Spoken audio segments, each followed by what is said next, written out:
mahasiswi D3 Keperawatan dari Universitas Muhammadiyah Tasikmalaya. Nah, di sini saya akan mendemonstrasikan tindakan yaitu tentang pendidikan kesehatan tentang gastritis pada keluarga. Selamat menyaksikan. Assalamualaikum. Selamat siang Ibu. Sebelumnya saya memperkenalkan kembali. Perkenalkan, saya Ernesta, saya mahasiswi keperawatan dari Universitas Muhammadiyah Tasikmalaya. Nah, kan sebelumnya saya sudah melakukan kunjungan ke rumah Ibu mengenai tentang penyakit Ibu ya. Saya sudah mengobservasi, sudah mengidentifikasi tentang penyakit Ibu. Nah, sesuai dengan jadwalkan kemarin pada pertemuan pertama kita akan melakukan pendidikan kesehatan pada pertemuan kedua ini. Nah, sebelumnya apakah Ibu ada pertanyaan mengenai pendidikan kesehatan yang akan kita lakukan saat ini? Tidak. Jika tidak ada, kita akan melakukan terlebih dahulu ya. Saya membutuhkan waktu sekitar 10-15 menit. Apakah Ibu bersedia? Iya, bersedia. Oke, Ibu bersedia. Nah, adapun dari tujuan dari pendidikan kesehatan ini, yang pertama itu untuk Ibu dan keluarga lebih mengetahui tentang penyakit yang diderita oleh Nyonya ini ya Bu. Dimana penyakitnya itu tentang gastritis atau tentang MAH. Nah, tujuan umumnya keluarga dan juga klien Nyonya Rini ini dapat mengetahui tentang penyakitnya, gejalanya dan juga cara mengatasinya ya. Nah, di sini saya mempunyai media yaitu bisa Ibu perhatikan ya. Oke, Ibu langsung saja ya. Untuk dari penjelasan mengenai definisi gastritis atau yang disebut di kalangan masyarakat itu disebut MAH ya. Karena Ibu Rini ini mempunyai MAH-nya semenjak SMP atau remaja ya. Jadi itu disebut dengan MAH kronis. Di mana MAH kronis ini terjadi akibat peradangan pada dinding lambung yang terjadinya sudah lama dan tidak diobati. Nah, gastritis kronis ini juga dapat berdampak pada sebagian atau semuanya pada pelindung mukus pelindung lambung. Nah, sifat dari gastritis kronis ini sifatnya itu menahun Bu, seperti yang sudah Ibu rasakan ya. Nah,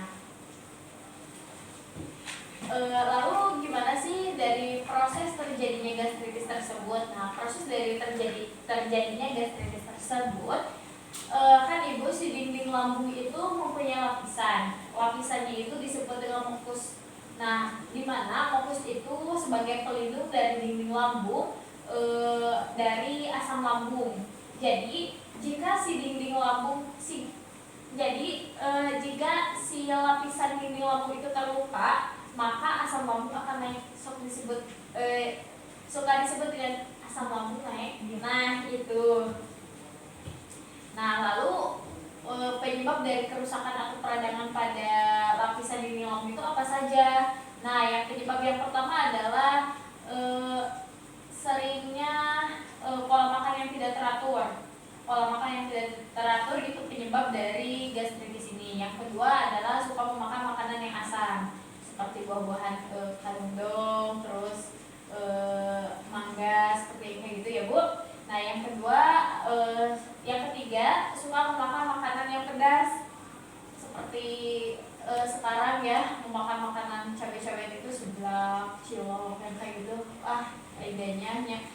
Nah, yang selanjutnya suka memakan makanan yang mengandung gas. Yang mengandung gas itu seperti apa? Yang pertama adanya seperti kubis atau kol, terus ubi, sawi, nangka. Nah, itu kalau penderita MAH itu harus dihindari makanan-makanan yang seperti itu. Lalu suka meminum kopi. Minum kopi itu mengandung kafein kan ya. Nah, itu dapat menyebabkan asam lambung naik. Lalu stres juga dapat menyebabkan asam lambung naik. Lalu selalu suka meminum minuman yang beralkohol. Lalu kebiasaan merokok. Nah, itu penyebab dari terjadinya gastritis. Nah, sebelum saya melanjutkan, apakah ada yang ingin ditanyakan terlebih dahulu Ibu? Tidak ada. Tidak ada. Baik, saya akan lanjutkan. Lalu apa saja sih tanda dan gejala dari gastritis kronis ini? Nah, yang pertama nyeri ulu hati. Nyeri ulu hati di bagian sini ya.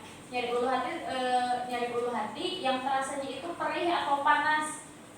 Ya. Yang kedua, mual atau muntah. Lalu adanya tekanan darah yang menurun. Itu mengakibatkannya kita selalu pusing kayak gitu. Lalu berkeringat dingin dan nadi cepat, terus berat badan juga menurun ya. Lalu perut terasa kembung. Jadi kalau yang punya mah itu kita tuh belum makan tapi perutnya itu terasa kembung. Jadi makannya itu sering mual kayak gitu ya. Nah, lalu yang paling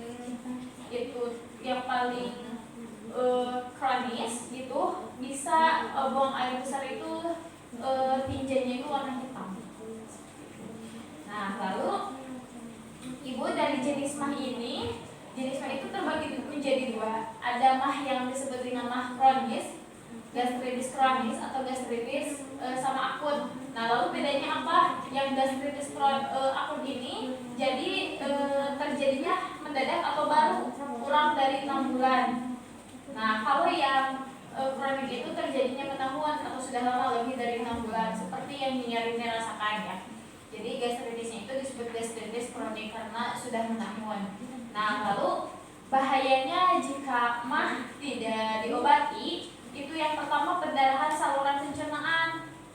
Lalu yang kedua luka pada dinding lambung. Lalu kebocoran pada dinding lambung, gangguan penyerapan makanan, yang paling parah itu kanker lambung, bisa menimbulkan kanker lambung jika tidak diobati. Nah, lalu apa saja sih cara pencegahan dari mah? Nah, yang pertama adalah makan teratur setiap 2-4 jam. Jadi kalau cuk orang Sunda mah sering sealim tapi sering. Nah, sedikit tapi sering makannya itu, kalau yang punya mah harus seperti itu. Nah, yang kedua mengurangi makanan yang sudah saya jelaskan tadi seperti pedas, asam, lalu yang ada gasnya itu dikurangi. Nah, yang ketiga menyediakan makanan ringan. Jadi kalau yang punya mah itu nyemil agar tidak terjadinya nyeri. Nah, yang keempat mengurangi stres. Stres juga ya, kalau bisa lah kita kalau stres kalau kita mendingan mendekatkan daripada Allah gitu ya, sholat, ambil air wudhu seperti itu. Nah, lalu cara merawat penderita penyakit mah di rumah bagaimana? Yang pertama, kita segera makan jika timbulnya rasa nyeri atau keluhan pada sakit mah. Nah, yang kedua, minum air hangat manis sebelum makan jika terasa mual. Kan suka ada tuh mual, nggak mau makan, kembung nih perut, sarambol kayak gitu. Nah, itu bisa diatasinya dengan meminum air hangat manis. Nah, yang ketiga itu makan makanan yang agak lunak. Jadi nasinya itu harus agak lunak, jangan yang keras, karena kalau keras itu karena sakit lambung ditambah makanan yang keras itu tidak efektif. Nah, yang keempat itu makan dengan porsi sedikit namun sering, sudah saya jelaskan tadi ya. Nah, lalu jika terasa nyeri pada ulu hati itu, kalau di rumah bisalah kita kompres dengan botol. Tapi botolnya kan kalau langsung botol ditempel pada perut kan sakit ya, panas gitu. Nah, kita bisa atasinya dengan cara botolnya ditambah dengan kain atau anduk kecil, lalu ditempel sekitar 5-10 menit seperti itu. Lalu meminum susu untuk menetralkan asam lambung. Nah, mungkin materi yang saya jelaskan seperti itu, Ibu. Nah, sebelum saya mengakhirinya, apakah ada yang ingin ditanyakan terlebih dahulu? Mungkin nggak ada ya? Sudah jelas. Oke, jika sudah cukup, nah saya akan bertanya kepada Ibu. Nah, apakah Ibu sudah paham mengenai materi yang saya sampaikan? Iya, lumayan. Oke, lumayan. Jadi boleh saya tanya ya, Bu? Ya. Untuk memperjelas apakah Ibu itu sudah, ya saya ngerti tentang penanganan di rumah bagaimana, lalu akibat dari tidak ditangani bagaimana, seperti itu ya.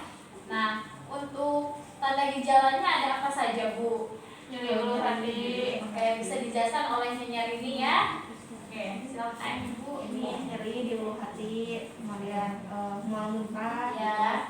terus pusing, suka pusing, Ya. terus suka keringet dingin gitu, kemudian perut terasa kayak kembung gitu. Ya, ya, ya. Ya, gitu. Nah, ibu selain dari ibu kan suka mengonsumsi obat warung ya, lebih baik ibu tidak banyak mengonsumsi obat warung seperti itu. Lebih baik kita kan yang namanya obat itu bahan kimia ya bu, ada efek sampingnya juga. Nah, lebih baik ibu mengonsumsi yang herbal saja, makanan-makanannya juga. Nah, lalu cara apa sih yang bisa dilakukan ketika kita nyeri pada ulu hati? Bisa dengan minum air hangat manis, Ya. bisa pakai apa, air hangat masukin ke botol, tapi dilapisi lagi sama anduk gitu. Ya, oke, ibu sudah paham ya. Baik, ibu sudah paham, keluarga sudah mengerti. Oke, jika keluarga sudah mengerti, mungkin jadi kesimpulan yang dapat diambil, keluarga dan ibu sudah mengerti mengenai penyakit yang jenjang ini rasakan. Nah, jadi alangkah baiknya kita saling membantu ya bu, saling mendoping gitu ya. Nah, mungkin itu saja yang dapat saya sampaikan, yang dapat saya jelaskan kepada Nyonya Rini dan kepada keluarga. Mohon maaf ya bila ada kesalahan kata atau perilaku yang tidak mengenakan. Saya mohon pamit. Semoga Ibu Rini dapat merealisasikan, dapat melakukannya di rumah ya. Mungkin segitu yang dapat saya sampaikan. Mohon maaf bila ada kekurangan. Wassalamualaikum warahmatullahi wabarakatuh. Waalaikumsalam.